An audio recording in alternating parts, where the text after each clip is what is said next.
Alright, this is Corey, DS Diving, October 6, 2020. We're on motor vessel the Blind Duck. Just finished cleaning.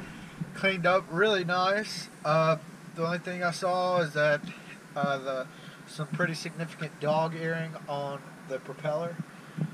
So when the customer's ready to change it, we can come do that. But other than that, it cleaned up really nice, and we can go take a look.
Also, sooner or later, we're going to need new bottom paint also.